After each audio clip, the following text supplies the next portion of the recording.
unbelievable Bears steal Vegas star. Listen up, fam. Ryan Poles is about to unleash a defensive beast on the Windy City that's going to change the game entirely. We're talking about an elite pass rusher, a true monster of the Midway, who, according to Adam Schefter of ESPN, could be heading to Chicago to form a terrifying duo with Montez Sweat. Imagine the chaos they're going to create, and this is just the beginning.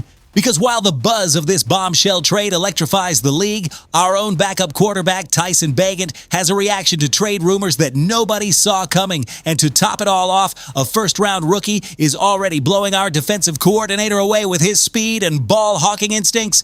So if you trust Ryan Poles' process and you're ready to join the true Bear Nation, hit that like and subscribe button right now, because what's coming for the Navy and Orange is pure history. All right, let's kick this off with the absolute bombshell that's got everyone talking. Max Crosby to the Bears.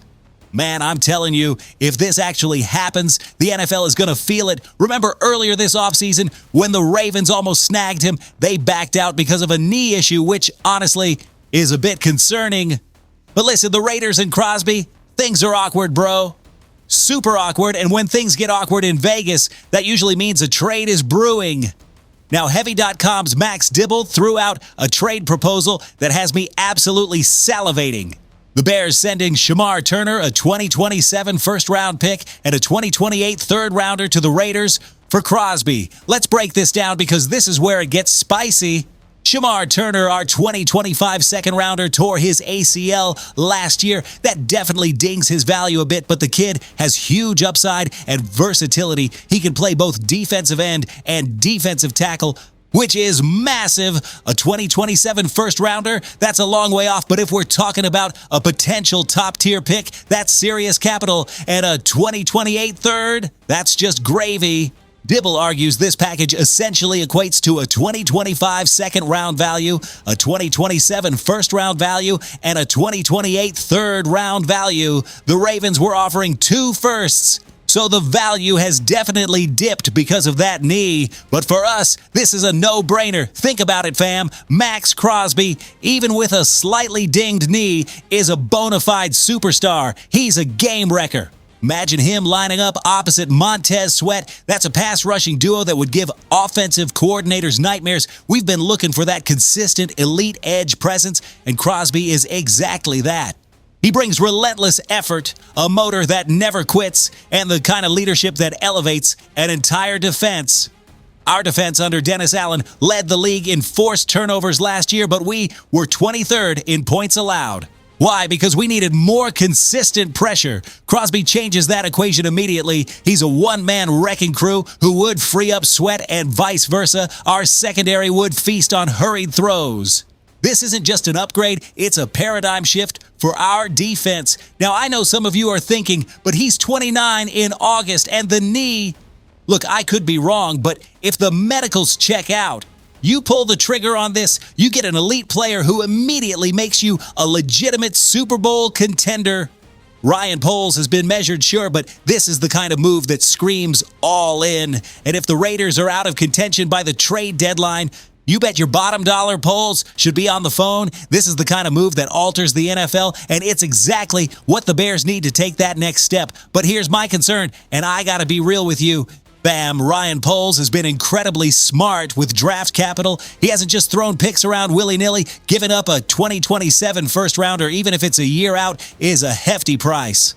Especially when we already have Montez Sweat. Is Crosby that good to justify that kind of investment, considering his age and injury history? It's a legitimate question. On one hand, the opportunity to have 2 of the league's premier pass rushers is tantalizing. Imagine the chaos they'd create. Opposing quarterbacks wouldn't have a moment's peace. That elevates the entire defense, improves the secondary play, and gives us a defensive identity that screams dominance. We'd be an unstoppable force. On the other hand, what about the development of our young talent? Shamar Turner, Austin Booker, Dayo Odiingbo. Are we willing to give up on their long-term potential for an immediate, albeit elite, solution? And if Crosby's knee becomes a chronic issue, then what? It's a calculated risk, yes, but it's a big one. My fan gut screams, do it, Poles, do it. But my analytical brain tells me to be cautious.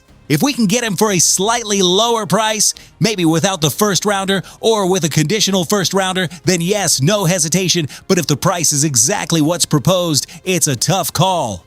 One that could define Poles' era in Chicago. What I do know is if we bring him in, Soldier Field is going to erupt every time Crosby gets a sack, and that, fam, is a beautiful thought. Okay, bro, from a potential blockbuster trade to something a little more quirky, we're talking about Tyson Bagent, our backup QB, and his surprisingly chill take on trade rumors. Man, usually players hate being in the rumor mill, right? It's distracting, it's unsettling. But Bagent, he's out here on Waddle and Sylvie saying, all noise is good noise. What? I gotta give it to him. That's a healthy mindset. Most guys would be stressing, but Bagent's just embracing the fact that other teams see value in him. And honestly, why wouldn't they? The dude came in as an undrafted free agent, started 4 games, and showed flashes. The numbers weren't pretty, 3 touchdowns and 6 interceptions, but he completed 66.4% of his passes. He's got moxie, he's got a competitive spirit, and he clearly has the trust of the coaching staff. Otherwise, why would they give him a 2-year, $10 million extension last summer? Now, with Case Keenum on the roster and Miller Moss, Caleb's former USC teammate, coming in as an undrafted free agent, the QB room is getting crowded. It makes sense that Bagent's name is floating around. Could he fetch some draft capital if he has another impressive preseason?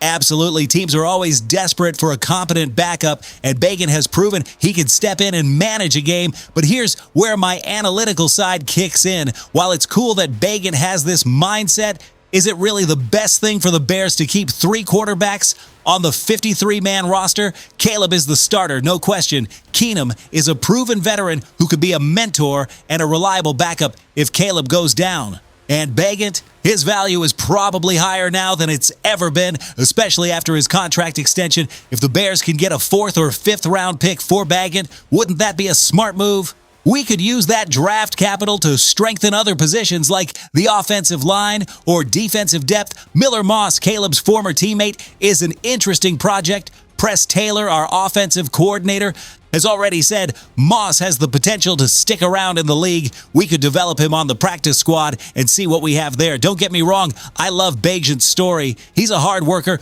a true underdog, but in the NFL, you gotta be ruthless. If there's an opportunity to improve the overall team, even if it means saying goodbye to a beloved player, you have to seriously consider it.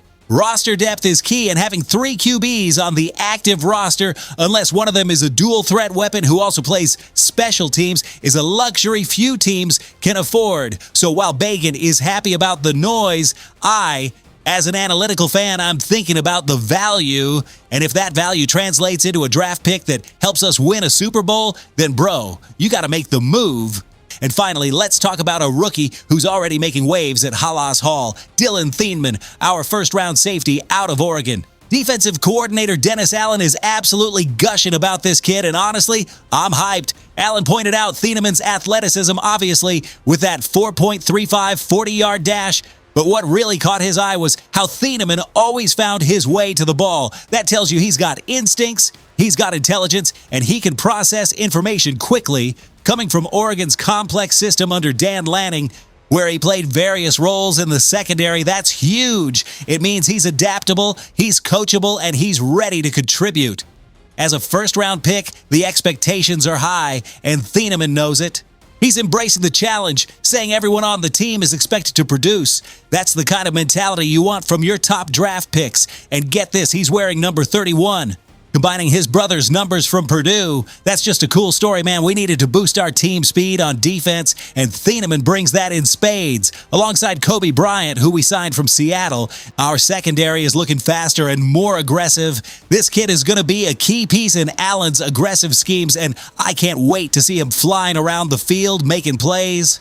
The future is bright for our defense. Bam! What excites me about Thieneman isn't just his raw speed, which is impressive, but what Dennis Allen highlighted, his ability to find the ball and his intelligence.